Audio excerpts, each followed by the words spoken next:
entered the Computerverse. Hello, friends, and thank you for traveling across infinite dimensions to be here. We are back in the Computerverse. If this is your first time joining us here on the podcast, I just want to say welcome. If you're returning, well, why?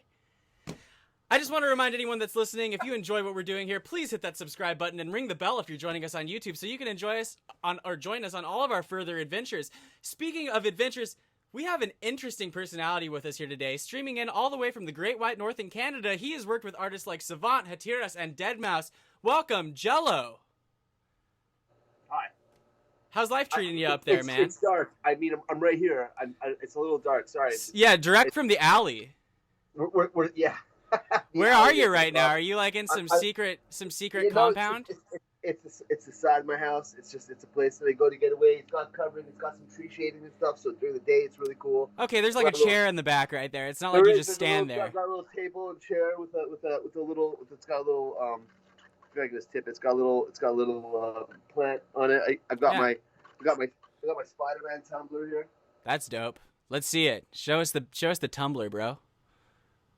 It's that has been used to death. It's holy not, shit. It's not for show. Where did you get that? Off the side of the road?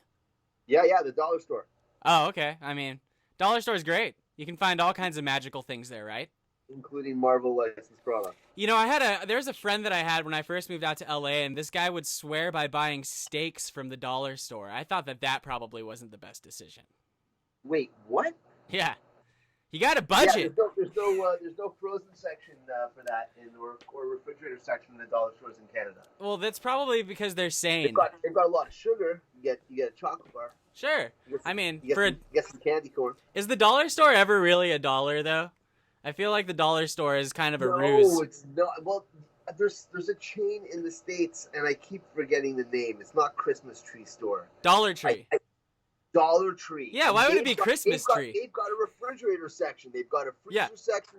They've got these things, yeah? Yeah, I think so. That's where the guy went, I think. I don't know. Don't quote me on it, because if someone's listening, any of the listeners at home, if you go to do the steaks in the refrigerator section at the dollar store, first of all, you've got cojones, all right? And then second of all, let us know.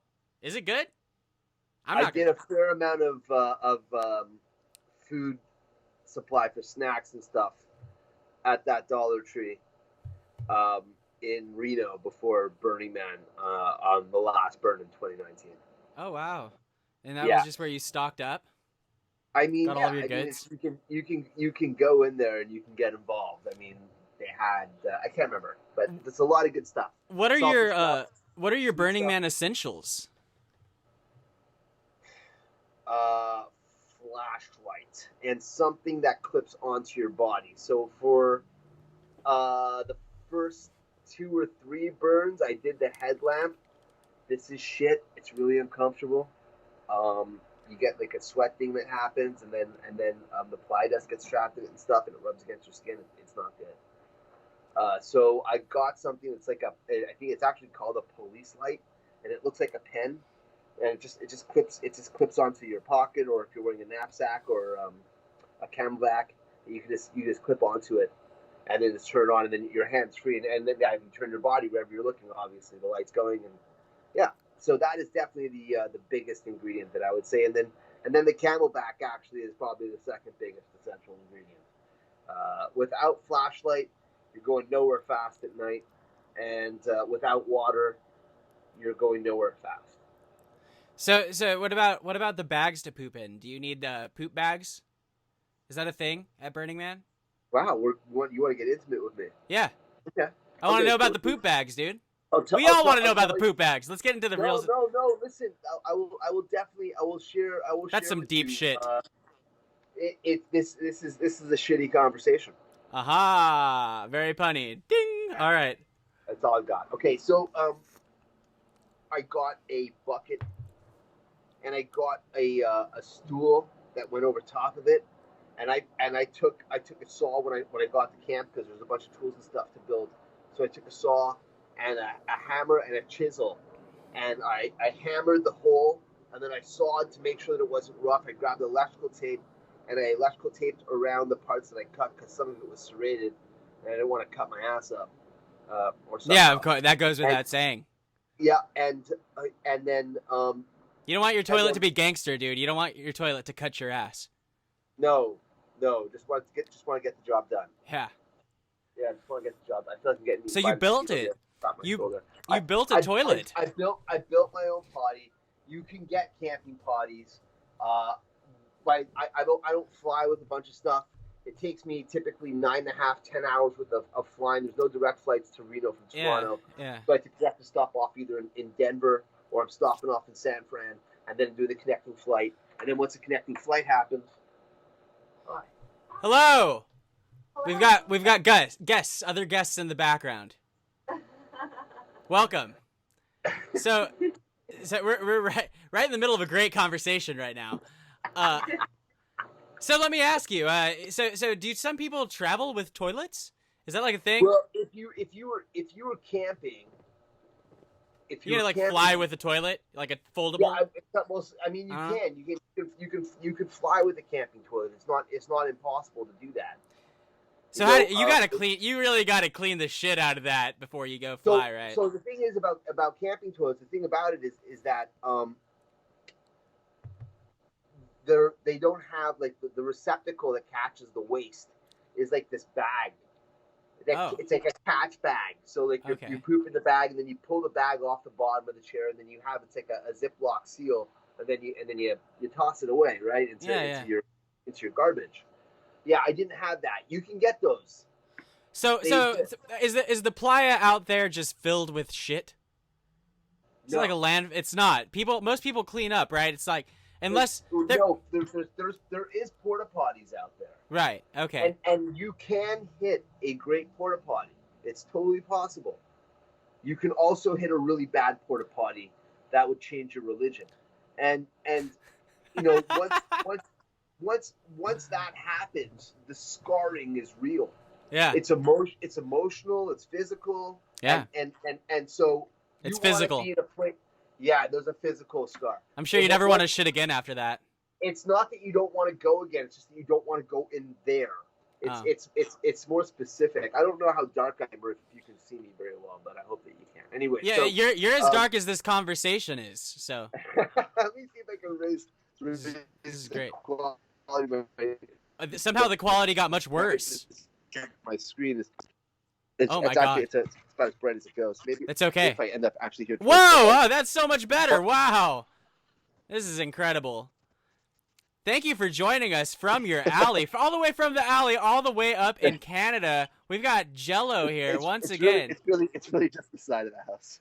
We're just the side of the house, the alleyway. Come on, let's be real. We're talking about shit, guys. So I want to exactly. It's exactly why I signed on. You wanted to hear how I built my own potty. That's actually why I wouldn't have to have the emotional and physical scarring of visiting a bad porta potty.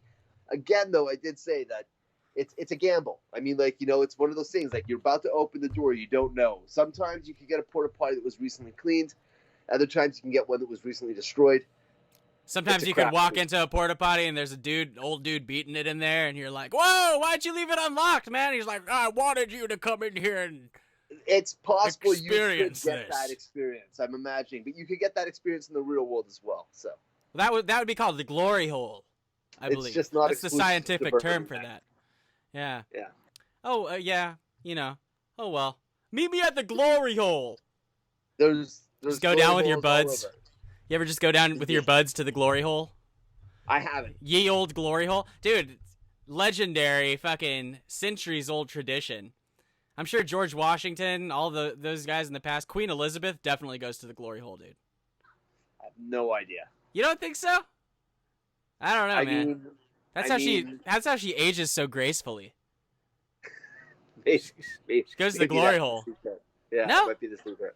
I don't know. Let's jump into our next segment. Get to know Jelo. Everyone has been waiting for this. We have it in every single show. The glory hole experience. I know about the glory hole experience, but not personally. Bud. We are so far beyond the glory hole now. We are now jumping into our next segment. Again, number 1. The question that everyone's been wondering. Favorite type of Jelo?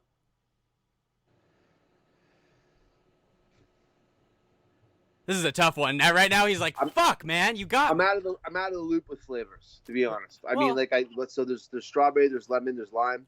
I've seen orange. Oh, I think I've seen grape, and I think there's a blue as well. I don't know what that represents. If it's supposed to be like a blue raspberry, it's or if it's hashish. a blue berry, hashish. Eh? Yeah. Wouldn't be blue. No. No. They got the ayahuasca flavor. Yeah, I think I'm pretty familiar with the basic flavors of Jelo myself, but if you knew a crazy one, then you would be informing all of us right now. They also have pudding. So, are you a pudding man more than a Jelo man? No. The real secret is, and I guess where the relation comes from, is that it's my initials. So, my family was calling me Jello from as long as I could remember. And at the time that I got into DJing, it seemed like at that point having an alias was a really cool thing to do. That seemed to go away for a while in like 2005 to like 2010. Then having an alias again was really hot, alongside some form of costuming in a stage show. So, yeah, I think that's what it was. I did a top 10 for a magazine called Nexus, and they printed a top 10 and they put my name inside of a Jelo box, and they said Jelo's top 10. And the magazine hit the stands, and like a day later, I think it was Kraft Foods or General Mills. I don't know who owns Jelo. One of them contacted the magazine and was like, "You can't do this." Yeah, cease and desist. They had to destroy every copy of the magazine, and I still have a few issues left. Man, somewhere, I think. I'm just saying, like, what a kick in the nuts that is. Fucking Kraft. Yeah, it's funny. They called me up and they cried to me about it, and I'll never forget. Kraft and the editor. No, the editor of the magazine called me up. Maybe I'm exaggerating with saying cry. He was just not happy, and I said, I just remember. I don't know what put the idea in his head to do that. Yeah. I guess at the time for him it seemed like it would be a really great idea. At least he was empathetic though. He was like kind of reached out and said, I'm real sorry this sucks. Like, right? The other side of it is that I had no idea that it would end up coming back and maybe biting me a bit as well. Was that in South America, Jelo, which I'm probably not even pronouncing it properly, but Jelo is a common name, like Steve or Jason or Dave. Oh. Wow. And and I had no idea that was a thing, and I think that ended up caused me a little bit of problems on getting bookings and stuff in deep in South America and Central America. Wait, but why is that? Why would that cause problems? I think because the common name is like, I don't know, I don't see a whole lot of flyers with just Steve on it. You know what I mean? Like, come see Steve. Anyone who doesn't go to Steve's show is a fucking square. Right, exactly. You hear what I'm saying? You know who you are at home. This is all like pre-internet stuff, like which is definitely wild. It's funny you said that we'd be flipping on topics and stuff, and you asked me about Jelo, and now I'm telling you about common names. But yeah, that's what this podcast is about, man. We talk about all kinds of shit here. It's strange. The internet was really super new when I first started DJing. Right. So I had no idea that if there was another DJ Jelo that was in, I don't know, somewhere in Australia. Was there? I had no idea. I had no idea if there would be another person out there with the name. You know what I mean? Like, so like I'm running off of flyers, like a couple of years of flyers from parties that I've gone to and stuff to see, be like, okay, so that name doesn't exist because I haven't seen it anywhere else. So I'm gonna go for it. Yeah. And then there was that breath of air because I didn't have money to hire a lawyer and do a name discovery when I put out my first vinyl. This is 2001. Right. I was barely out of college. I didn't, you know what I mean? Like, all of it was like, I was pressing wax. I think my first wax had like 350 copies or something. It was. By the way, that's a great song title. What's that? Pressing wax. Oh, well, yeah. Sorry, I guess that's a slang. Pressing. No, I know what it is. No. I know. I'm just saying. Great song title. Okay. That's gonna be a new thing. Yeah. So you never answered my question though, man. Favorite type of Jelo? I'm gonna go with strawberry. Red is tasty. Just like fucking classic. I love it. Yeah. We're gonna talk about all kinds of stuff relevant to your past in one moment. The second question I have for you, because we're still getting to know Jelo, what is the best year or decade for sex jams? I'm sorry, for what? For sex jams. Fucking Motown. Yeah. All right. I love it. Who doesn't love a little bit of Motown? Which artist can you name, if any? Smokey Robinson, Ooh. Stevie Wonder. Oh yeah. Diana Ross. Oh yeah. Commodores. I'm there all day long. A lot of house music owes a lot to that genre as well. Fuck yes. So that's as well as funk and disco. I mean Motown for America, for the world, for pop music. Yeah.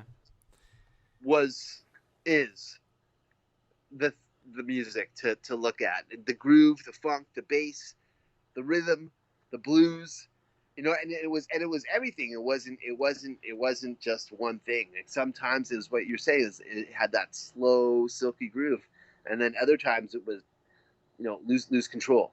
Did you ever watch that documentary, Standing in the Shadows of Motown? I have not. It was about the Funk Brothers. Oh yeah. Yeah, they had. I mean, they had a bunch of hits, a bunch of stuff that they worked on as studio musicians, such as "My Girl," I Heard It Through the Grapevine, "Baby Love," "I Was Made to Love Her," "Papa Was a Rolling Stone," "Ain't No Mountain High Enough." Big. It's a great documentary. Wow.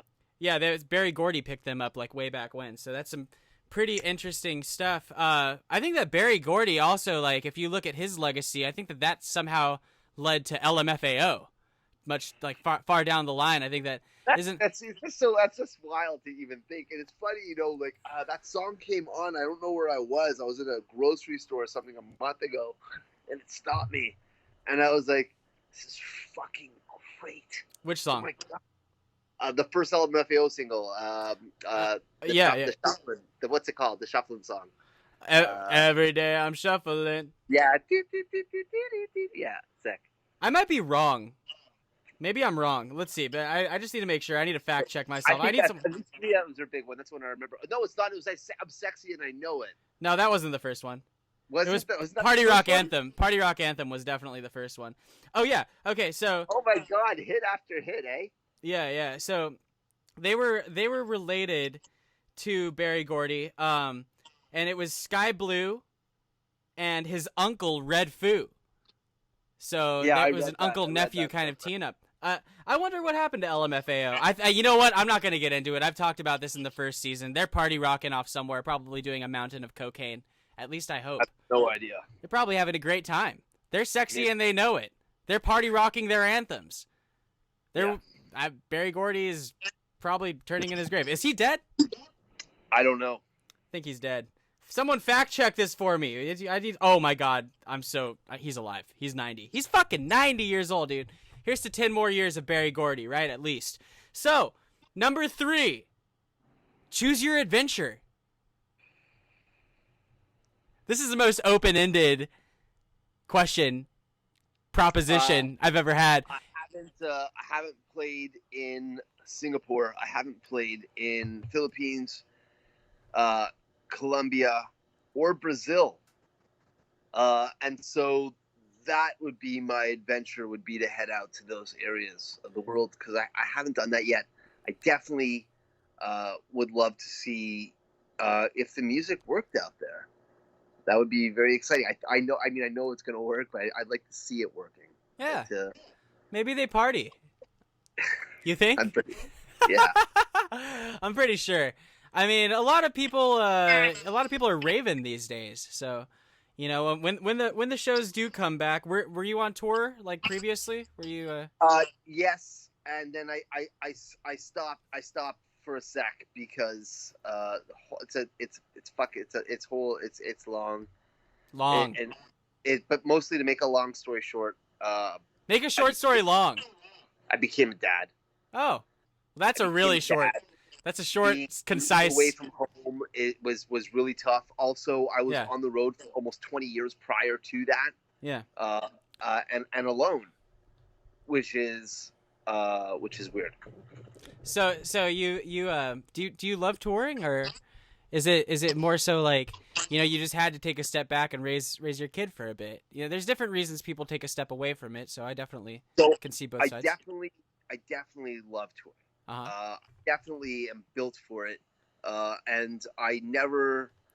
I by the time I ended up with the club residency, was like almost 20 years into doing Jelo. I didn't start off in clubs. I started off in raves, underground raves, and then in a year I was like going on to airplanes. So I was just doing that. That's what I really knew. I played in Toronto 3, maybe 4 times a year, and it would be like at a function that was tied to like a Halloween or a Valentine's Day and New Year's. Pride. I did Pride in Toronto every summer for the last 20 years. So I caught you in a I'm sorry to cut you off, but I caught you in an interview some time ago saying that you hate flying. Is that correct? Yeah. That still holds true after all of these years, but you're down with touring. I've gotten a lot better. What saved that for you? A couple of things. Savant, and flying next to. I can't remember how many stripes he had on his shirt, but flying next to some serious pilot from the Air Force who just talked to me about some stuff and just said some stuff to me that was, when you got logic, the logic should erase the unknown, right? Because that's where fear is. Fear comes from the unknown. So if you don't understand something, then you're afraid of it. And so once you start to understand something, then the fear starts to go away. Can I ask you, what was it that you hated about flying? I want to kind of dive in and understand that a little bit. Everyone has different fears, but what was it that was like your thing? You were like, fuck, is this plane gonna fucking crash? Or like, what was it? Sure. That. The illusion of safety. Uh-huh. The illusion of safety, the whole thing is unknown. Like, why would you, like, it's strange, like, our comfort levels.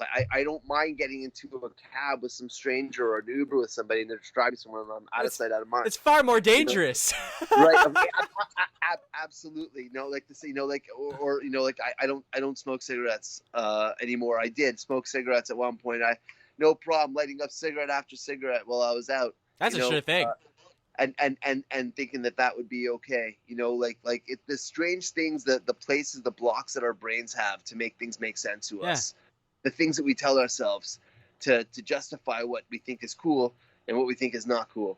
And so one of those things that I was telling myself was that flying was not cool. Okay. And so I had this whole process complete with tokens that I would run through before I got onto the airplane, while I was sitting on the airplane, when I took off from the airplane.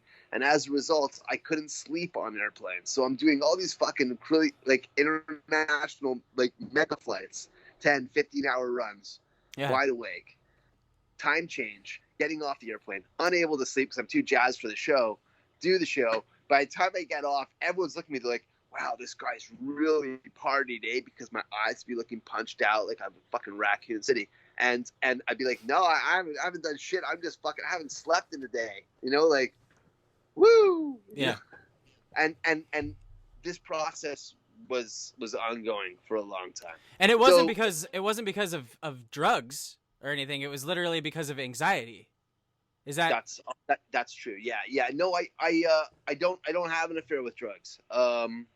That's great. A lot of people do struggle with that in this business, and I think that I've said it before what my opinion is, and you live your truth no matter what, but as a general statement, I feel like you'll go much further if you take care of yourself. I'll just leave it at that. So I don't think that drugs are really a thing that's exclusive for any one scenario. There's drugs everywhere. So, sure. I feel like doctors, I've heard doctors do drugs. Some doctors do drugs to stay awake, which is... Sure, there's probably doctors who do drugs. Yeah. That's insane. Yeah. There's no drug test, I don't think, for doctors. So it's like you're just doctoring. Being a doctor. So yeah. So the flying thing. Yeah, back to flying. Yeah, sure. So not so afraid. Despite all of it, I still flew regardless. At one point we kept. I still have a stack, but I kept all my flight receipts and like all the tickets and stuff, just because sometimes you forget. Be like, oh shit, yeah, I did that. It's the same as photos. Whoa, that's so. I mean, has it really been that long though? Like I started getting on airplanes in 1998, but it would be like once every 3 months or once every 4 months. By the time 2000 kicked around, I was definitely on an airplane twice a month, and then it escalated from there. So, yeah. So who were some of the acts that you were touring with when you were jumping on those airplanes in like '98 and like? Because the scene has changed immensely from then to now. No, that was in between '98 and 2012. Predominantly, it was solo. I did some shows with some stuff. I did like a small circuit of tours with, like back in the day, I did a small circuit of tours with Hatiris, particularly in and around the time after his album came out on IHR, and Space Invader was really, like, it was globally rocking for him. And then after that, I did some tours with Donald Glaude. I toured actually with Glaude for about 2 years. Donald Glaude's great. And I mean, DJ Dan is, I trust me, man, when I first got into the scene, I have to tell you, first of all, and to all the listeners at home, like, all of these guys were very informative to the style of music that I make and like electro house and getting into it. And like, I owe a lot to guys like you and to guys like Hatiras and DJ Dan, Donald Glaude, Santiago and Bushido. I mean, that a lot that peels way back. I got into this scene in 2006, so I'm not exactly, a seasoned veteran. But I did get into it, I feel, at the very end of the times when you could go to those really underground raves, because I'm from El Paso, Texas originally, and I'm sure that you've played there. I'm pretty sure that you played in El Paso, right? You've done Juarez. No? I've done Juarez as well, yes. Yeah. So I remember, there were underground warehouse parties where it was very much that vibe where you would go and, have to call a number and they would tell you where to go, and you'd see a guy and they'd point you to the direction. There were desert raves, all that good stuff. And that's like something that that element kind of still exists, when COVID's not around, and the warehouse parties that happen in Los Angeles. It feels that way, but everything is so monetized now that it's much less of a communal vibe and more of it's more shifted into an experience, which is fine. But I'm just trying to say that, I definitely remember you guys and, being like, when I first started making music, being like, oh dude, like I really want to release on in stereo. And, like these, what I mean? Like there are a lot of things that have changed. And when I asked you, which artists were you touring with, I didn't necessarily mean like who are you touring with, but you must have been playing shows with other people as well. If you had gone out and played solo. That's right. Oh, sorry. Apologies. I thought that's what you meant. Yeah. So, yeah, I mean, who are some of the acts that you were kind of opening or closing for or playing with? Yeah, that's what I thought you meant, was like who was I doing shows with? Like I actually did airplanes with Hatiras, and I did airplanes with Glaude and Dan, and then later on, Deadmau5, and then after that, in 2012, I connected with Savant, and toured with him until 2015. Okay, so we're going to jump further into this. I'm going to pull us back for 1 second so that we can finish getting to know you. Number 4, as we've been dipping our toes in and out, I'm telling you. Star Wars or Indiana Jones? Fuck. Star Wars. All right. No one's going to hate you either way. I love Star Wars myself. I'm not worried about that. I'm not. It's really fun. I'm not worried. I feel like every time I've done an interview, I've gone back to check it out, and I'm like, I turn it off for 5 minutes. I'm like, I don't agree with anything I've said. This is not going to be that interview, bro. It might. Who knows? There's going to be so much rewatch value here. You're going to watch this every weekend for the rest of your life and love it. Maybe, right. Yes, dude. You're going to eat popcorn and fucking laugh and think about what a great time we had. Right. So fun. So why Star Wars over Indiana Jones? I just feel like it hit first. I remember Star Wars 1, and I remember like fucking Empire Strikes Back. Darth Vader telling Luke that he was his dad was a massive moment in cinema. The only other time I feel like something that big happened where I was in a movie theater with the audience and felt that vibe, that rush, was in Endgame. Oh, sure. The final battle, like there was so many hurrah moments. Like the theater I was in, like people were out of their chairs and jumping up and down. It was a really good rush. I feel that, man. You know, and people really do that in big cities, and I think I support it. It's funny because I've looked at a couple of interviews that you've done previously, and they seem to ask you about comics. Are you a big comic fan? Yeah. Cool. Yeah, maybe I was. I haven't. I have a book called Saga by Brian K. Vaughan, like the collected hardcover. I don't know how many books are inside of it, but a lot. And I haven't read comics, actually, I want to say, in a couple of years. Oh, they're so good. Yeah, maybe. They're good right now. Maybe. Yeah. The last shit's good. It's hype. Invincible. I did Invincible. Robert Kirkman. Yeah. Robert Kirkman wrote The Walking Dead. Yeah. And yeah, everyone loves it. So Seth Rogen is turning Invincible, which is another book that Kirkman did, into an animated show. But Invincible is like a rated R book. The violence on it is very extreme and detailed, and supposedly the cartoon's going to be rated R as well. So they're doing this book. They're turning it into a television series. Hopefully it's good. I don't know. I hated what happened to Preacher, but I loved what happened with The Boys. Oh yeah, season 2 of The Boys is coming. It should. Can't wait. By the time this airs, by the time this episode is out, season 2 of The Boys will be out. So we're gonna talk about that in the future. But season 1 was fucking awesome. Like, it's the thing about and we talk about comics so frequently on this podcast. I don't really want to like bore people to death. And maybe some people are comic fans and you'll enjoy this. But I think that really these adaptations benefit the most when they don't deviate from the source material too much, or they are given kind of artistic freedom. So like when you look at Sony, who is notorious for kind of fucking up these movies, like Spider-Man, all of the franchises, like they're just really fucking bad. But Enter the Spider-Verse was great because they kind of delivered creative agency to the animators and just said, like, do whatever you want. That movie was awesome. That movie was awesome. Critically acclaimed. I think it may have been nominated for an Oscar. Yeah, awesome. Just through and through awesome. Loved it. It was very good. I especially loved, and people are going to flame me for this, I especially loved how Kingpin was just a tiny head on a humongous body. That was the most accurate representation of Kingpin ever. Did you watch Daredevil, the series on Netflix? Yeah. Vincent D'Onofrio, did you like his Kingpin? It's all right. Very, very pensive and stoic Kingpin. It's all right. Yeah. I like season 2. I could do without season 1 or season 3.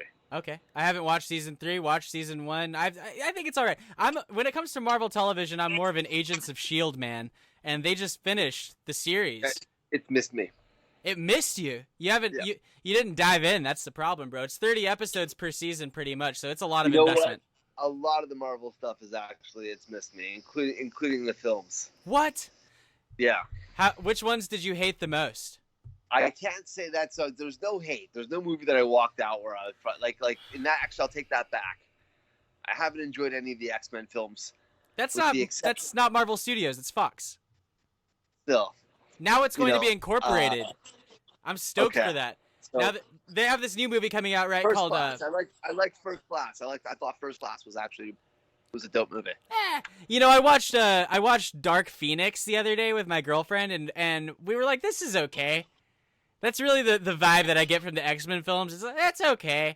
It's That not this like is- it's not like great, you know, like when you're watching No. what they've built with the Marvel Cinematic Universe and you're watching Endgame, you're like, wow, this is excellence because it has callbacks to films that were made literally 10 fucking years ago. And there's like such a great continuity. Like they really know what they're doing, and it's a lot of that is owed to fucking Kevin Feige keeping a short leash on really letting people be creative, but also keeping everything so well managed. So I think that they definitely did something really cool, threading all the films together. And if you were in the audience, and we were, then the experience had a good payoff, in my opinion. Like from where it started to where it ended, I felt like the story was with it. and we still going, baby. We still going, dude. Marvel films until the day I die. I'm gonna give you what do you guys say, the hot take? I'm gonna give you the hot take right now. I'm gonna give you the disagreement. Yeah, maybe. I'm more excited about what's going to happen with DC than what's happening with Marvel. Maybe James Gunn's Suicide Squad for sure, but DC, God damn it, dude. I talk about this in every fucking podcast. This should just be me hating on DC because I'm a bigger DC fan than I am a Marvel fan, all right? I'll preface by saying that. I have read so many DC comics. I spend money on the DC comics. I enjoy the characters. I fucking love the characters. Like, really, Right. some of my favorites out there. But they deviate from the source material nonstop. They play it too safe with every fucking movie, and then they have these creators, these directors, who do not read the comics. So hear me out. Hear me out for a sec, though. When you say source for DC, it's so strange because what was source isn't anymore. They've told so many Elseworld stories at this point that I feel like all their characters at this point are a name only, and that they're really open to interpretation. And maybe that keeps things fresher and more interesting, rather than having a set of rules that are, that have to be followed, which is really cut and dry with Marvel. And I'm sorry, I'm wiping away the mosquitoes. I'm one of those guys right now. I'm about to do like invisible kung fu here. You're like Galactus to the mosquitoes, dude. I got to swat them away. The thing is that I'll tell you what made me stop reading Marvel was the mess that they made of X-Men in the books, and the inability to keep characters dead. I was just like, enough. Having two different Steve Rogers, having the clone Spider-Man and Peter Parker going at the same time. Don't get me wrong, I think like Laura X-23 is kind of cool, but at the same time, the story was a little and Wolverine having bone claws, man. Back in the day, like in 1989 or 1990, there's a wicked artist. His name was Barry Windsor Smith, and he did these books, Marvel Comics Presents, and they did the Weapon X story. And Logan is a mutant with incredible healing abilities and senses, heightened abilities, sure, but he did not have fucking bones in his body. And when they retconned that shit, man, that really pissed me off because he was a lot cooler as a combination of being mutant and man-made rather than the claws being a mutation of him. It was just fucking wasn't that, man. Okay, well let me ask, didn't they make that in, like, that happened in one of the movies, right? Like he had like the bone claws and people just panned it, like they fucking hated it. No, they did it in the books. They did it in the books. I can't remember what the storyline was, but it's the Asteroid M, and Magneto tore the adamantium out of. How fucking much of my geek is showing right now? No, dude. I just brought my geek out. Anyways, yeah. So Magneto tore the adamantium out of Wolverine's body. And they had him, like, he left the X-Men. He was on sabbatical. It took him a long time to heal. He was in a coma for a while. Like, it really fucked him up. This is an image of Wolverine from the films with bone claws. It's from one of those fucking films, and people were not about it. So this happened before the film. All right, this happened Yeah, yeah. before the Oh, film. this is from Days of Future Past. I'm sorry. So anyways, yeah, when Yeah. he like guest started coming back to being Wolverine and he popped his claws, it freaked him out too. He was surprised, I guess, but they were bone, like as if a mutation happened, like his body. I don't know. Anyways, I wasn't about it. It kind of kicked me out. He was a super cool character. The whole reason why the world loves Wolverine right now is because of what was written between Chris Claremont and a handful of other writers in between 1980 and 2000. Okay. Those 20 years of storytelling. Like, Wolverine was never a main character in the X-Men.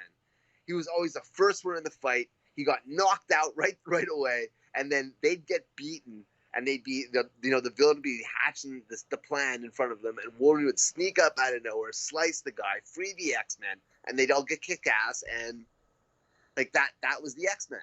He was never in the front lines, and then because bro, I have to respectfully kind of I agree, but I also have to disagree with you, because the reason that people know who this character is and why he's so beloved is largely due to X-Men, the film franchise, because film is far less of a niche genre than comic books.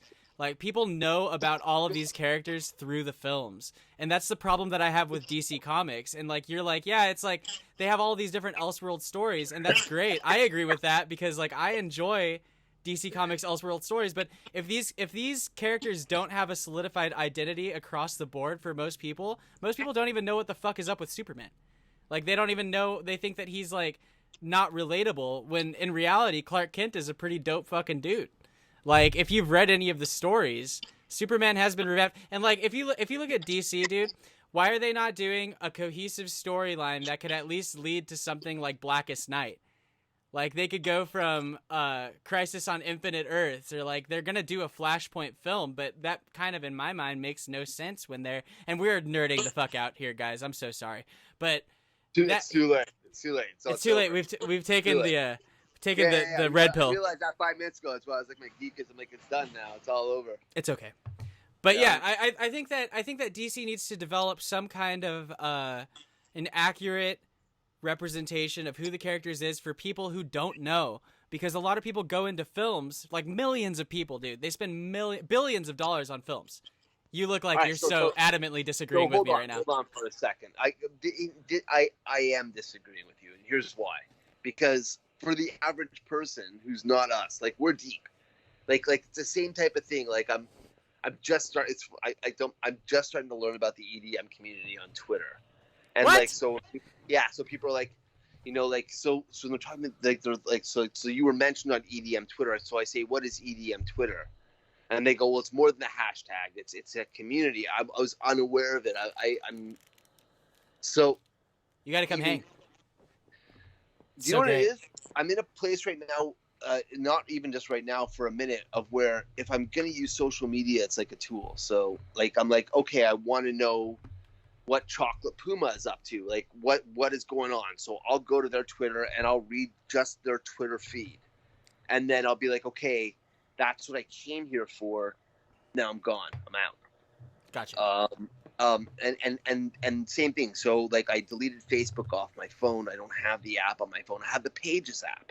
Mm-hmm. So I'm able to I'm able to stay in contact with people who might message me on Jelo. And I have the Messenger app, so that if, personally, people want to reach me, they can reach me that way. But I don't scroll through Facebook. I have no idea what's happening with it or what's going on. And wait, you were in the middle of a disagreement with me, though, bro. So that's true. Yeah. The reason why I'm saying this is because, and I brought up the EDM Twitter thing, is because there's definitely a community, and for us geeks too, there's, we're a community. We disagree with each other, but no one ever remarks about how passionate we all are when we are disagreeing, and that it's our passion that actually is what's uniting us, and able to have this conversation, and that actually is political as well. I kind of wish people that were doing politics would have that type of sense, like, just to hear each other out. I'm not so close-minded to think that whatever opinion you may have, that It might not be, and that even if we disagree, we can still nod at each other, and that's okay. Yeah. You know, yeah, of course. It's all in good fun. I mean, like, I'm not the kind of person to get mad over fucking football games or any bullshit like that either. It's equivalent. It's like, this is something that you are interested in. You shouldn't fucking get super pissed at somebody else for not having the same opinion as you. Like, you can like one thing or the other. So what is Batman? What is Batman? Batman is vigilante. Parents were killed. Wears the suit. Looks like a bat. Kicks ass. Super genius. Smartest person in the DC universe.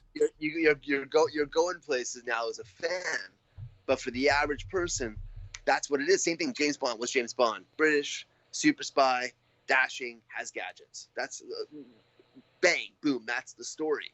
And most people, wait. James Bond in the books does not have gadgets though.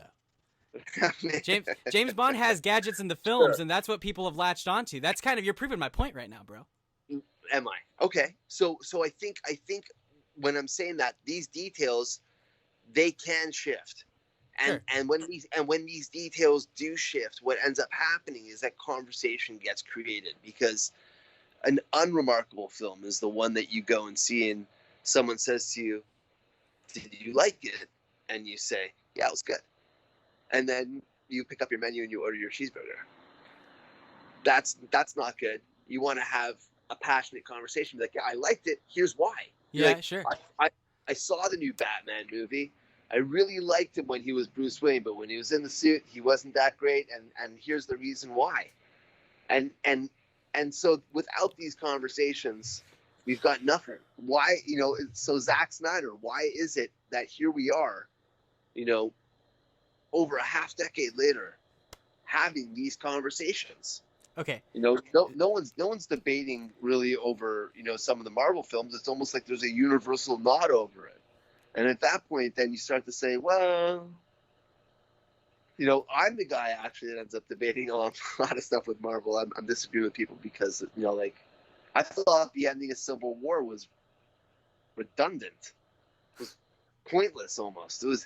They had this huge scrap, and here's a letter at the end saying, "If you need me, holler." I was like, wait, what? You all just tried to kill each other.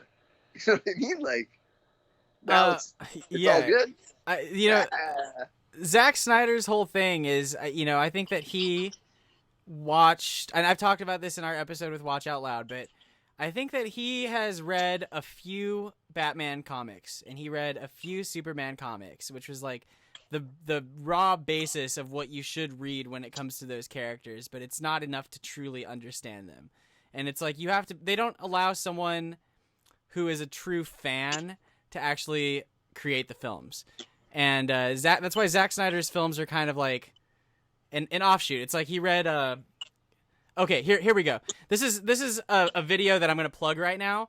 And if I can remember, I'm going to leave it in the comments. I really want you guys to go watch it. It's by the Cosmonaut Variety Hour on YouTube, and it's the problem with DC's heroes. And this guy just so succinctly puts it together over the course of a 25-minute video. But at the risk of talking about this the entire fucking podcast, I'm just going to leave it at that.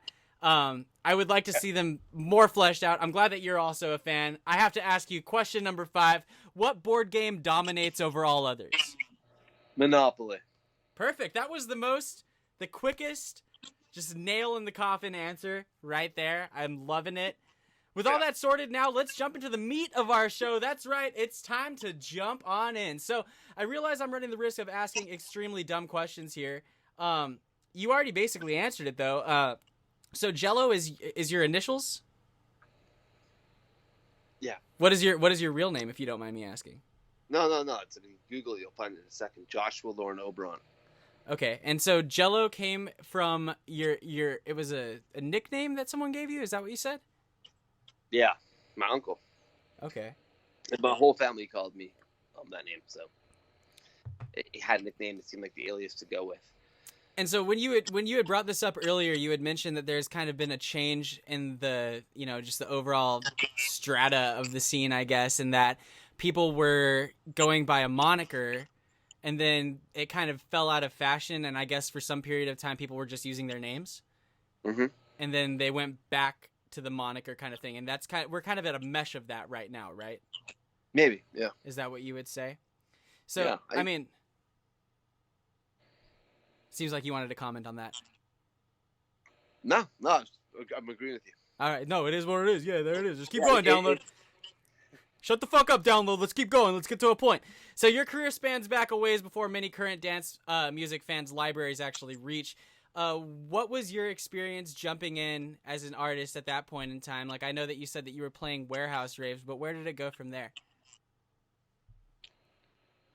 Stuff. It seemed like the crackdown happened in between 2000 and 2003.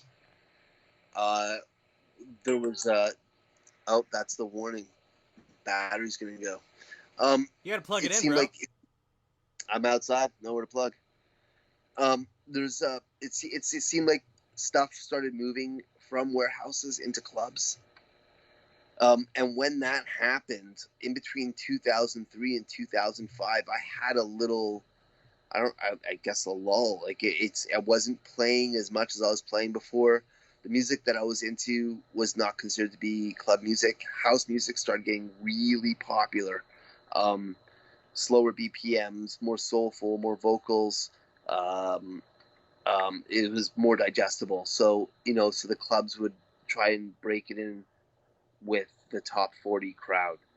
And then after that, it seemed like alternative venues started picking up alongside the clubs. And in some instances, it would be like the club show would be the main show. And then, the after party would be this all night thing that would happen in the warehouse. And then the festivals really started picking up 2009, 2010. Yeah. By 2012, it was festivals and clubs. And then I want to say the clubs stopped becoming as popular as the festivals. It seemed like the clubs, it was going, but not like it was before. Festivals really strong. And so pre-festivals, it was like massives, like that was the thing, right? That, so in the States, yes. And in other places, sure, as well. So like the word massive, I think even like, I think the word is actually British in origin, and then became translated into the United States, to describe, this big super parties. And we had big super parties here in Canada. I don't know if they ever matched what happened in the States because you guys have had the population. But you played pretty frequently in the United States, did you not? Yeah, all over. Really fortunate to see it because the USA is beautiful. So you've created jams with some of the best in the business. Can you explain how you initially crossed paths with Alex Savant? As a fan.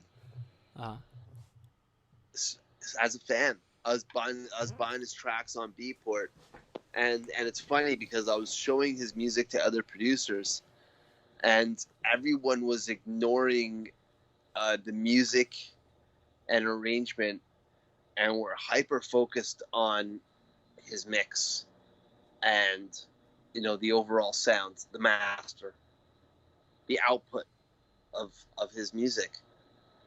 And it was varied. His early releases, if you go back, maybe now it's all remastered, I'm not sure.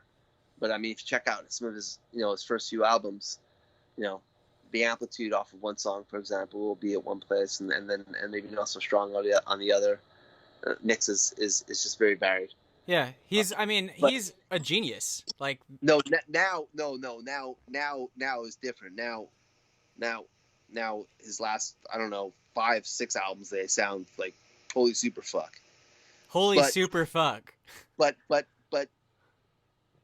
when I first started listening, like, what captured me was his songwriting, the arrangement.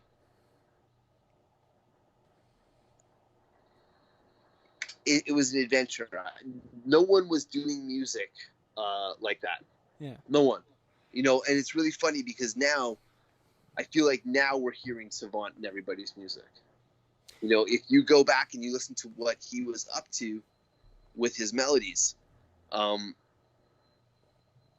in 2013, 2014, you go and check out what he was doing back then, and you're like, oh shit, this is right now.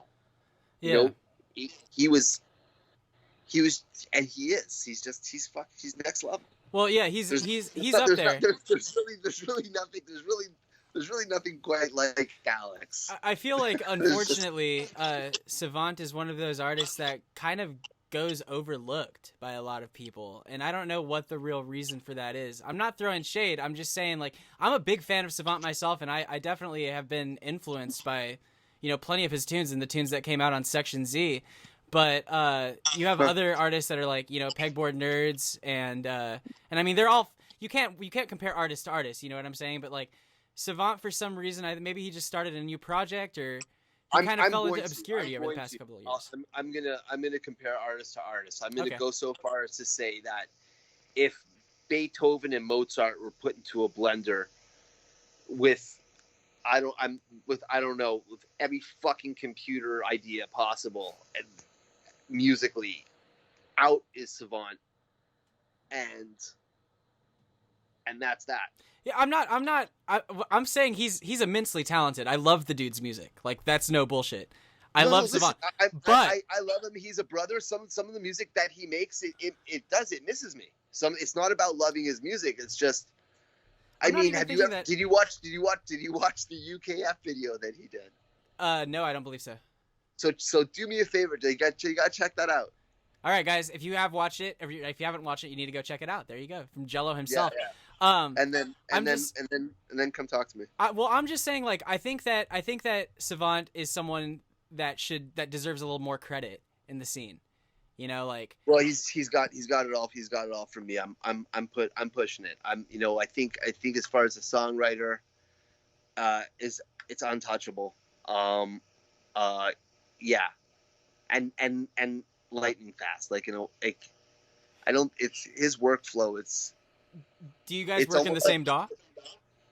No.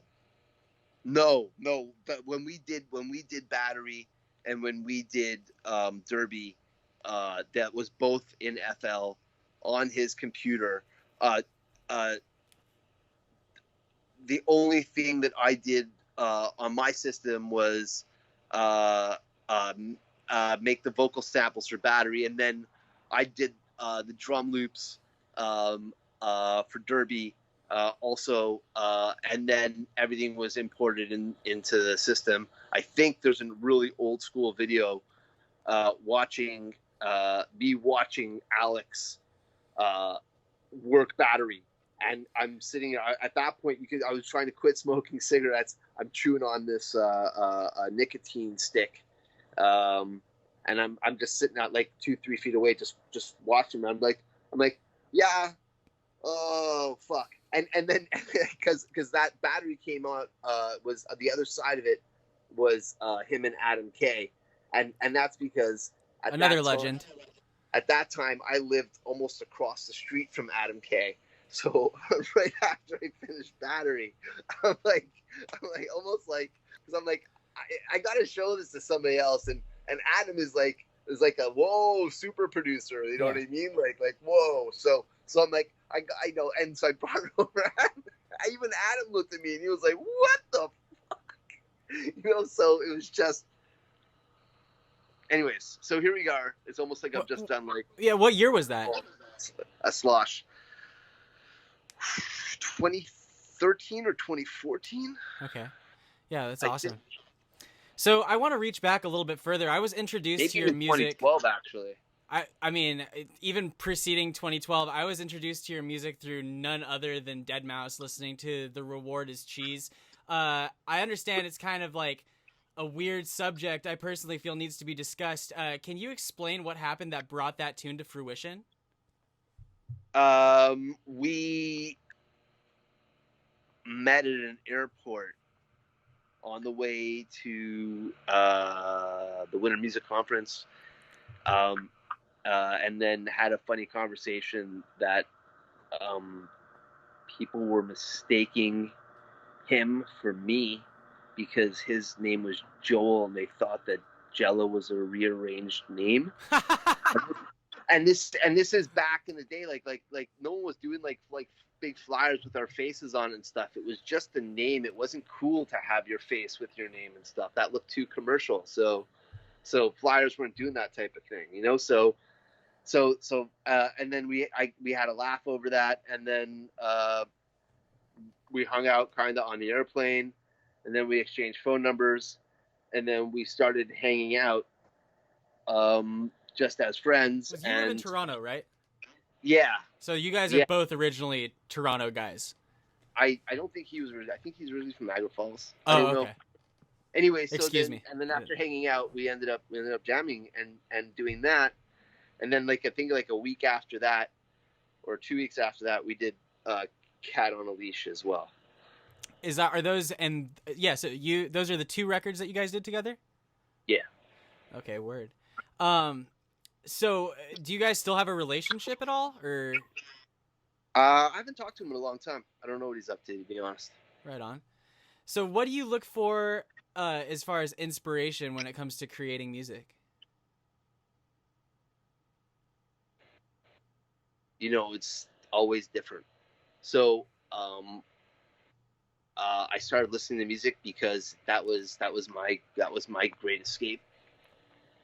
Do you think that it would be like, is it like kind of reading comics, or do you? I was about to say I think they were neck and neck. I was probably listening to Pink Floyd, reading X-Men. There you go. Yeah. You know, you're creating the soundscapes for the story in your head to be like, you know, kind of. Does that make sense? I do that. So I definitely feel that. You know, I feel like I'm a more visually stimulated person myself. So like, when it comes to creating music, I definitely draw more inspiration from things like watching a film, that rather than like listening to someone else's song and being like, I want to make a song like that. I feel like that's like almost kind of hollow when it comes to creating music, you know, because then you just end up with a discount record, you know. It's like, then you're just discount someone else. So it's funny, like, you know, I think like listening to your music, you're heavily inspired, or I mean, I don't know if this is correct, but so correct me if I'm wrong, but there's a lot of electro influence there, and that's, I think, what I've drawn from listening to Jelo tracks throughout the years and like playing your tunes and whatnot. And it's just like, you know, it's kind of like an underlying theme, even with, you know, from the Reward is Cheese to the music that you've done with Hatiras to the music that you've done with Savant. There's like all these electro themes there. So do you think that that's a valid statement? Are you like down with electro, or is it something that you know? I don't know if it's a weird question. I didn't even phrase that correctly, so I'm gonna get flamed for it. But you get what I'm saying, right? Not from me. No, listen, that's okay, because I'm not in charge of how people will think of it. But Beatport put me in electro back in 2005, and then just wouldn't take me out. So I feel like it's Beatport's fault. I feel like Reward is Cheese is borderline techno. I feel like Cat on a Leash, I guess, as what became known as electro house, maybe was more electro house than that. I'm not sure. Cat on a Leash is I don't know, saw progressive house, maybe. I'm not sure, you know. And then this with Hatiras, Donkey Punch, that was fidgety, I think. And then Speaker Humper, that was tech house, I think. And all of these songs, which were very popular, were all branded as electro house songs. They weren't branded as what I thought that they were. And even when it came to label submission, if I was given the opportunity for that, and that wasn't always the case, but if it came to that, I would write the genre that I thought it would be, or what I thought would be appropriate. And they'd still just go with electro house. And before go and lump it into electro house. And if I released something that wasn't in electro house, it would just fucking bomb. And then if I drop something and Beatport categorized it as electro house, it would do something. It would seem to have a form of movement. And there we are. What we were talking about, where I said, Batman is, he's got the suit, rides off into the night and kicks ass, looks like a bat. That's what people need to know. And so, and for people, maybe when they hear or think of Jelo, because of over a decade now of this, they're like electro house. And I've fucked with it. I've played with it, like in the instance, like I got a bro, his name is Moy. He's fucking amazing. He's out in the States. He's actually just dropped an album called 1984, which is dope. And he was doing a lot of electro house, or what was being called electro house, that I think was agreeably called electro house. He was also had a progressive flavor to it, and he's got these dope jazz hands that are he's really dope with keys. He's got his name is spelled kind of funky, Mooj, and him and I made a ton of music together. Oh yeah, that's so he used to go by his first name, Frederick. That's right. But now he dropped that just to be, to just be his last name. Yeah, Facebook. Yeah, he was real big doing a bunch of the Complextra stuff when like F Tampa and Darth Invader and the Six Slaughterhouse guys were still doing things. This is like 2012, 2011. So yeah, that's right. So yeah, he's great. So yeah, he's totally sick, and we fucked with it as well. We tried to do something, and even went to an offshoot which seemed to have a form of traction. I called it electro techno with Fred. And what we did with this title was try to make, I guess, what was known lovingly as electro house, but without the stereotypical breakdowns that were happening. It felt like electro house went to this place, and I'm guilty of it too. I did it on a few tracks where it would be like, this rage monster, and then it would have a breakdown that would be like, where'd this melody come from? Oh, okay, well, here's this melody, and then this giant build up, riser, siren, hear the bass go boom, and then back into the raging, saw driving, energy of what it was.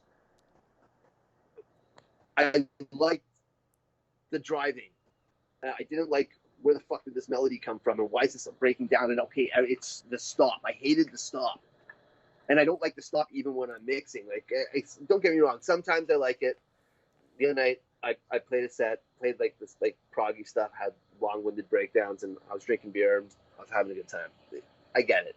I'm not knocking it like it can't be. But personally, for myself, if I'm performing these days, if I'm going to have a breakdown, like, I need stuff to be going with it. It's not really a breakdown. It's kind of like, I call it like, let's call it a bridge, really, more than, a bridge to get back to the energy, rather than, a breakdown, like, where it's like, okay, I'm going to stop stuff, I'm going to break the momentum of the dance floor. This to me is like that idea. I guess it made sense at one point. It made sense to me too at one point, but right now it's just not where I'm at. Well, I think what killed the complextro genre was kind of like, there was a definite break in intensity and the feeling when it comes to music, in some tunes, and some guys did this better than others, and some guys were making tunes that were just totally random and throwing random sounds in there, and that kind of I think gave people the wrong perception of what the genre really was. But then there were guys that did it really well, like Lazy Rich, and Lazy Rich kind of took more of a big room direction, and now Rich is he had his involvement with Create Music and is now just doing business stuff, and like Create went on to fucking, they just have been doing shit with Tekashi 6ix9ine and just had like some of the biggest records in the world.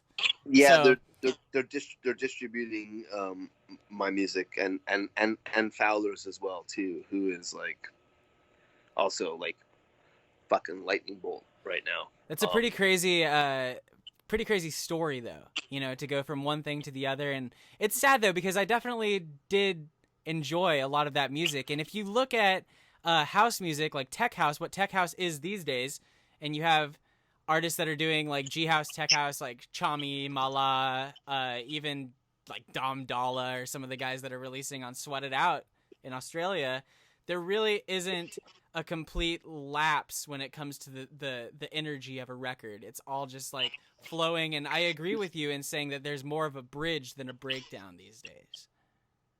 Yeah. You know, listen, I like I was saying, I do admire it. Like, and definitely at the time it made a lot of sense. And for some, maybe it makes sense too. Even, you know, today, it's just not where I'm feeling right now. And when I started talking about that because Fred and I did 3 of these releases, which are like 5 or 6 songs, like 7 songs on one of them maybe. And then we recently re-released it with like a remaster, so it could sound better, because I felt like some of the songs may still be playable right now, still relevant right now, because they don't have these breakdowns. Because they don't have these breakdowns, they're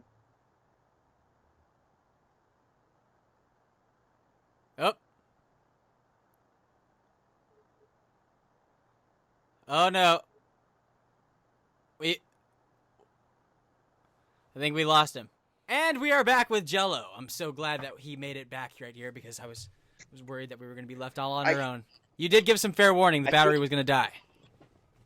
Yeah, I think that this portable charger's got enough juice for 15 minutes or so, 20 minutes maybe. Perfect. So let's just pick up kind of where we were at. It is what it is. If we lost it, then that's just lost forever in the sands of time. I just want to ask you, so I have a few more questions before we sign off here in the Computerverse. If you were able, who would you most want to collaborate with at this point?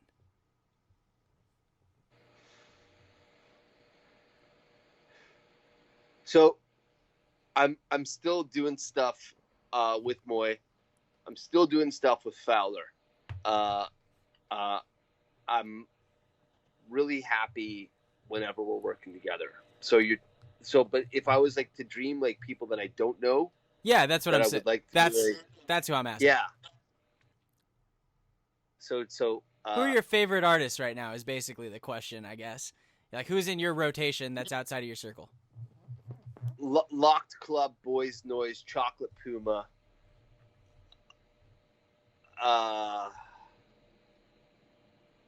Those are all great answers. I think you answered the question, man. There's one, Ramiro Lopez. Haven't heard of Ramiro Lopez. Do you know who that is? No. No. Fuck, his techno is thundering. Awesome. Maybe I gotta check out Ramiro really Lopez. Do you have any advice for any young guns that are coming up in the scene right now?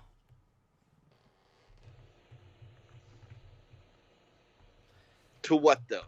As far as career advice goes, and you've definitely been in electronic music for some time. You've seen more than a lot of people have seen in their entire careers, So if you had any piece of advice that you could expound to anyone who may just be starting their journey or is like been in it for a few years, I'm sure that would be very valuable.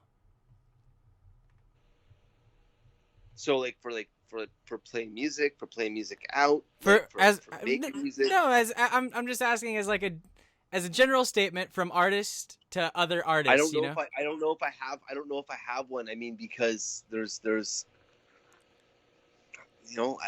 anything I think I'd say would probably sound really stereotypical or generalized. What's been like something you've heard before? What's been like a major learning? What's been something that you've learned in your journey that might be unique? I haven't stopped. I'm in the weirdest and funnest place I've been since I started. It's almost as if a reset button has been hit upon me, and I'm literally a basement DJ. Utility room is it's really underground.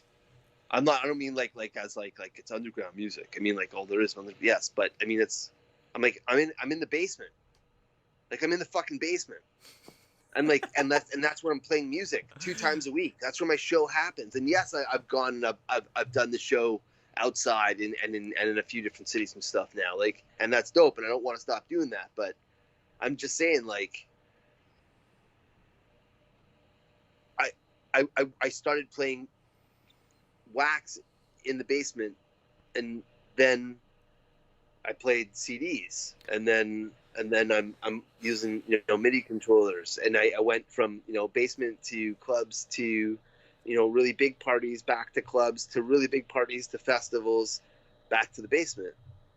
Why do you? So Can I ask you, like, what led to that? Like, why is there, like, what led to the back and forth? And do you see yourself playing the festival circuits again? Like, is that in your future? yes, I'm going to play music until nobody wants me to, and then even then I'll do it for me. So yes. That's a great answer, by the way, y'all. I don't know what's going to be. I don't have a crystal ball for things, and maybe that's why I don't have charming advice to give to somebody right now. The things that I would say: stay true, do what you love, like. There's also the other aspect, like, hey, you want to make a ton of money doing this? Well, then yes, definitely check out the world's biggest producers, what they're doing, what's happening, like study pop music, study chord arrangement, like figure out how to get drums like to sound like radio style, FM quality style drums. Like, when I say FM quality, I mean like the audio output of FM. I mean like the shit that's played on that. Yeah. Because there's great drums in other music. It's not going to. Why is there a specific sound that comes from pop music? What is that about? So like there's a variety of aspects.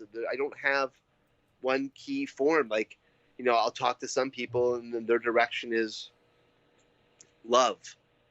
So it doesn't matter. One fan, 100, 1,000, 1,000,000. I'll talk to other people.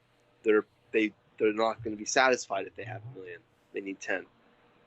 So I don't know. I don't know what the direction of a person's going to be or what they're. And even then, you get in the middle of something and you're unable to see the forest from the trees. You have an idea, but then something happens. You springboard off of it. This idea, it gains momentum and grows. Next thing you know, you're going off in a different direction. Man, I started listening to trance music and then fell in love with progressive house. Sasha and John Digweed. The Renaissance collection. I wore these fucking CDs out, and then, and that was the music that I was buying. That was what I was about. These long-winded breakdowns that were 2 and 3 minutes long. No fucking, it wasn't about rhythm. It was melody and vibe, chords, pads. This is what it was. It wasn't that. And then all of a sudden someone put a Bad Boy Bill CD in my hand, and I went, "Oh my god, the fuck is that?" Boom. Next thing I know, then I heard Carl Cox. I was like, "Holy shit!" Then I heard DJ Dan and Donald Glaude, Terry Mullen. Oh my god, the Funky Techno Tribe. The fuck is this? Barry Weaver. You have an idea about something in your head, but then something else happens and it changes where you're at. So love what you do, that's for sure, because if you don't, I don't know. Do you think it's more difficult for artists that carve their own path, or is it more advisable to follow the trends? Do you think that everyone has their own comfort level? There's like, and even then, maybe you want to follow your own path, but then something happens, and next thing you know, you're going the other route, or maybe you start at the other route, and then you're in that place, and you're like, I don't like this, I want to go my own path. So, you might not know this band. This band called Sloan. They're a Canadian band, and at one point they were signed to the same label as Nirvana, and they had their first album, I think, came out on Sub Pop, and they had a big single, I think it was called Underwhelmed. Great song. And they were going to be, the darlings, or one of grunge.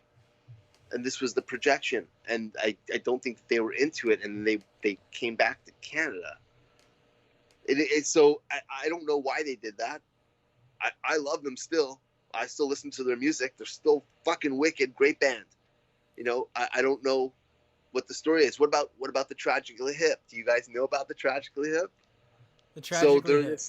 Yeah, it's a band like for Canada. This is RU2, and it didn't matter where this band would go. It would just like sell out. It would be a big place like where the Blue Jays would play. Say like for example Rogers, they could easily clear 2 nights there, no problem.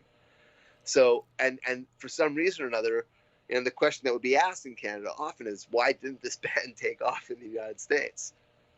With no idea, no clue. And some of their songs, like I would consider to be very, very pop, catchy, great rock at the time. I don't think rock is very popular right now, but at the time, in between, early 90 and 2000, like, yes, rock.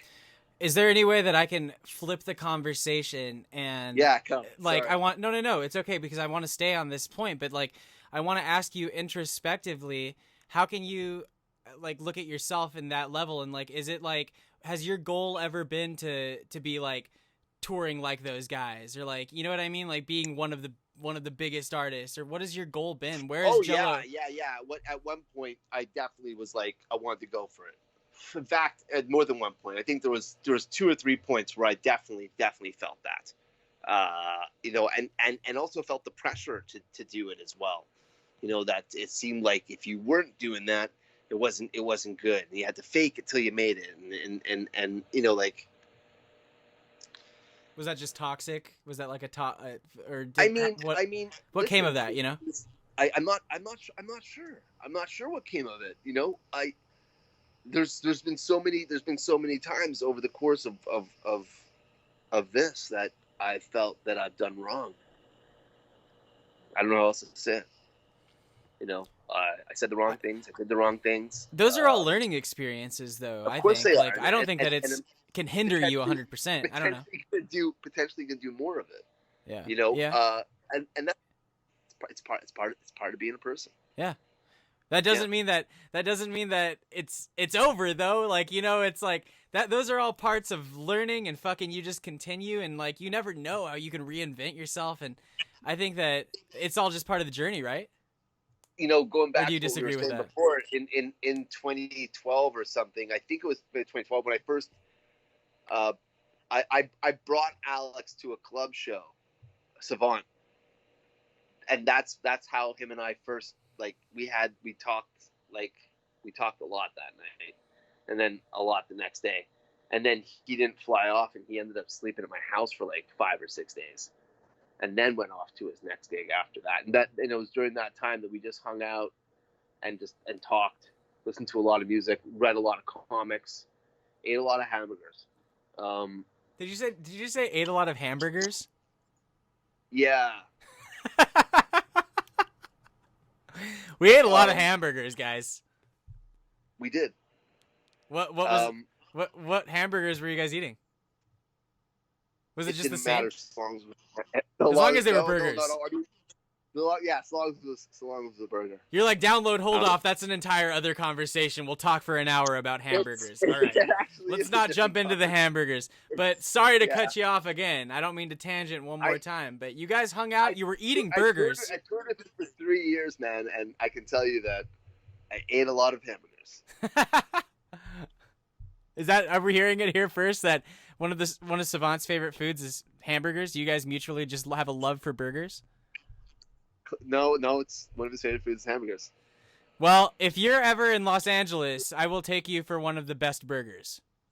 Okay. That LA has to offer. I'm saying it here. I like it. I said it in the last episode. It's funny because it's like burgers are becoming a theme. I just said in our previous episode with Notorious Chris, we were talking about burgers. Now we're talking about burgers again. So I want to ask you, as just the ultimate question I've been asking every guest this season of our socially distanced Into the Computerverse. What's your craziest story that's happened to you in real life? It doesn't have to be music related. So all of my craziest stories are all music related. Okay. 100%. Well, just shoot the craziest one, man. I grew up doing this. So like I started doing this when I was a teenager, and now I'm a fucking dinosaur. So everything that I've had that's been like a crazy story. Oh my god, did we fucking lose him again? No. No, you're still there. Oh, you're not moving. Oh, Are you back? I see you. Oh, thank How God. about now? Holy shit, dude. I thought that I was like, dude, not again. So sorry. So I'm sorry about all the technical difficulties. That one almost gave me a fucking heart attack. Yeah. So what's the topic? What do you want? No, I just Sex, drugs, rock and roll. What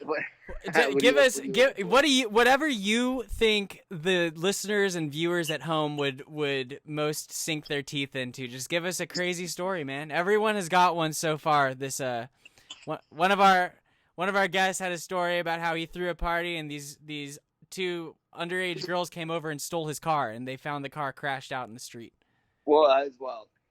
Doesn't have to be the same story. If that happened to you as well, I'll think that this is a pretty common occurrence, and that's... No, I never had that happen. No, I never had that happen. I did get my car broken into after a gig, I think in like 2005, and I remember that it was really weird that I had a bunch of random bills, like 5s, 10s, and even I think a 20 that was like stuffed into the coffee cup. And I left that there, and they didn't take that. They just took a really shitty pair of headphones. Like there was bags and stuff that was in the back, and they left everything. They just grabbed these headphones, and they smashed my window for it. And I was really pissed. And I had to drive home. And on the drive home, I had to go through a ride, which is, I don't know if you guys know what that's called, a checkpoint stop for police to see if you've been boozing or partying or something. Yeah. And like I'm getting there, like my window's all smashed out, there's glass all over the car, and like I thought for sure they're gonna pull me out of the car, but they didn't. I was able to get home, but I remember being so fucking nervous as well, because even though I hadn't done anything wrong, just like I'm a guy in a car with smashed out windows. You thought that they would think that you stole the car. It's definitely the look, it's one of the first things that I'd think if I saw that. So who do you think stole the headphones? I don't know. We need to launch an investigation into this, man. Yeah, they were really shitty headphones too. What were you doing? Were you at a restaurant eating some chicken parmesan? No, I'd done a show. I'd gone, I'd played, I'd parked at the back of the club, and then I came out after my set, and I went to go to my car to drive home, and that's what I saw. So did you take the good headphones with you when you were playing, and you left the shitty ones in the car? Yeah, exactly, yeah. Wow, those people really missed the boat. Always have two headphones. Always have two headphones. Always have two headphones. You got to put that on a shirt. Exactly. That's on Jelo's bumper sticker. You want my hot tip? Yeah, that's my hot tip. That's your advice. Make sure that there's. There you go. Have two sets of headphones if you're playing out live, and also have two adapters as well. The 1/4 inch for the 1/8 inch. Listen, all you young guns out there, this is some real career advice. Always have two pairs of headphones, otherwise you're just gonna crash and burn. It's possible stuff can go the other way, and then if it does, you want to be ready. Which is funny because I obviously wouldn't have been ready because the shitty headphones were in the car, and I only had the one pair of headphones on me. So fuck my advice. And that's the craziest story of your life. You heard it here. The headphones were jacked. I'll give you. I didn't get to it. We got sidetracked. I'll tell you one that I love to tell, because I'm actually still friends with this guy. He's not a promoter anymore. I'm actually, I want to say there's a half dozen people that I played for in the early 2000s that are just not involved in music at all anymore, but I'm still have like a friendship with them. We still stay in touch, even though they all live in, very far away. One of those people is someone that I played for, who brought me out to Arizona and in Phoenix. I went and I played a wicked party, and it was on a Friday night, and the Saturday night there was another, like an even bigger party that was happening, and that was from like the more, I guess, reputable promoter at the time, who turned up on the Friday night to this party, saw me play, and asked that promoter, saying, "Hey, listen, is he not? If he's got nothing going on the next night, like, can I grab him?" bring him out, and he plays at this party. So the promoter was cool with it, and that's what happened. Now this is like there was cell phones, but not smartphones, and like I don't even think there was text messaging. It was really like we're talking about basic cell stuff. Like that's what was being rocked, and this is back in the day when it was instructions for parties. You were given a map, some form of a photocopy or hand drawn. It depended. In this instance, I don't know, but I was packed into a car with a bunch of guys, and we're on the highway, and it felt like we were on the highway for a long time. And I was really hungover from the party the night before, because I partied, and so I'm in the back seat, and I just remember I'm kind of like nodding off, but I was awoken because all of a sudden we pulled off the road, and now we're off road. So the car's like shaking and shit, and shit. I'm like, the fuck? And like I look behind me and I can see like it looks like I'm like civilization is just slowly like it's going away. I'm like what's going on? They're like, oh, we're heading to the party. So I was like, oh, I didn't know. He's out in the desert. You're in Phoenix. You said you were in Phoenix, right? At this point, I think we were somewhere between Phoenix and Sedona or something like that. So Phoenix be crazy. They'd be crazy in Arizona. So listen. Firstly, I'd been to Arizona once, but it was in. I think I played Phoenix and Tucson, and they're Phoenix is a big city. Tucson, I guess, is a big city. They're it just wasn't desert. I hadn't had that experience, so I had nothing to relate it to. I'm from Canada. We don't have that. We don't have deserts. Yeah. You have tundra. Yeah. You have woods. At that point, I hadn't been to the Middle East either, so I just had nothing to. I mean, a beach. That's what I knew. And anyways, listen. So we're off the side of the road. We're I don't know, 30 minutes, 40 minutes goes by. So I'm like, where the fuck are we? Like, it's fucking dark. I thought the sky's illuminated by stars only, like in a big moon. Like I don't even know how the guy can even see where the fuck he's driving. He's like a skinwalker or something. This is honestly, I'm freaked out at this point. So I lean in towards the front. I go, hey, how long is it? Like, do you know where the party is? Like, how do you know where we're going? And the driver kind of looks over his shoulder. He says to me, he goes, listen, he's like, do me a favor. He goes, look out your window and let me know if you see any lights. So I just kind of sit back in my chair and I'm like, the fuck did he just say to me? Yeah. Like, look for lights. Wait, like, in other words, he doesn't know where he's going either. Like, you guys just been driving for 40 fucking minutes in the desert, and this guy didn't know. And then I start thinking to myself that we're gonna go off some desert wall or something like that any minute now. And like, he's doing 60 or 70. It's not like it was like driving slow. Like, there's hustling. Like the hustle's been going on for this long as well. So I'm totally panicked. And it was just at that moment, it was like, ahoy! Someone like points out. We see a bunch of like lasers firing into the sky. Like, oh, drive towards that direction. We get to that direction. There's like 3,000 or 4,000 fucking people in the middle of this desert. This party. Woody McBride is playing live, and it was just insane. I just remember I got up on stage. There was nitrous canisters all over the place, so everyone had balloons in their hand, and because everybody was dancing, there was a cloud like that was a little bit higher than people's knees. So I get up there to go play, and I look down, and it just looked like a bunch of people floating, and they were all floating and hanging onto these balloons. And I'm like, the fuck? It was surreal. It was like, and like you couldn't, like, I saw 3 or 4 rows of people, if you will, in front of me, and then nothing, because it was just darkness, like. Yeah. Now that is a good ass story. Right. That's the story we wanted. That's the story we deserved here, I think. Our listeners and our viewers at home needed to hear the story about the floating balloon people after the fucking Lost in the Desert car ride.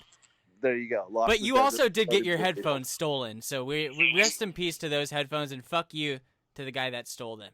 That's Right. okay. That's Or they were it, shitty headphones. it may I have just been a didn't have the woman. courage to throw them out myself. Equal opportunity. So fuck whoever stole them, right? There it is. That being said, Jelo, dude, I just want to say thank you so much for stopping by, and thank you so much for inspiring the music that I've made with your creations from then to now. It's been an absolute pleasure having you here in the digital dimension. Can you let us know about anything we need to go check out in the moment? Yes. 2 singles recently released. One called Wayfarer with Fowler and Moy. It's a chilled out electro progressive thing. It's kind of feel goody. And the other track is called Carnivore. That's with Moy. That is definitely very fucking aggressive, and like raved out and a little strange. And now in about I think maybe a month, I've got a single coming out with Fowler, except it's not a collab. He's on one side of the release, and then I'm on the other. That's called Road Trip.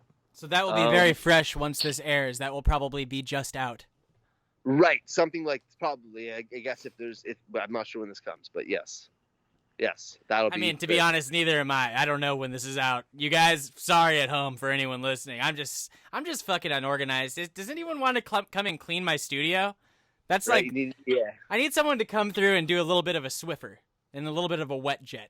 So, you guys just hit me up. Post in the comments. I'll follow up with you. Or tweet me.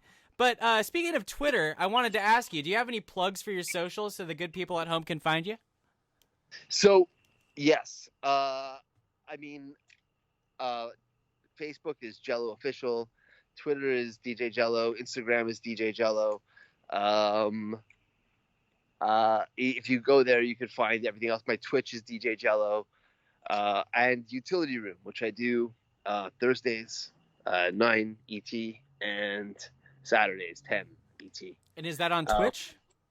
It's everywhere. I've got it. I mean, I've even got it up on LinkedIn, Mixcloud now. It's on LinkedIn. Doesn't matter. You got like business professionals hitting you up. They're like, "Yeah, dude." I have a LinkedIn page. It's absolute jokes, and I guess people enjoy it because I've got like 600 something connections on it. Hell yeah. I'm never on it. Like I made it. I set it up. I think I pop on there once in a while to throw a photo or something on there or a link, and then like I disappear off of it again. I think the only apps that I'm really using religiously right now are Snapchat, which is like my thought dumps, and then Instagram, YouTube, also DJ Jelo, but I have like no traction on that site, and I guess it's really hard to build. And I'm also operating without like a big budget, so I can't go and advertise all the socials and stuff or try and like battle out the AI. I'm not running around on the socials trying to tag a bunch of people to go and try and get some reciprocation or anything like that. I'm really just behaving naturally with it.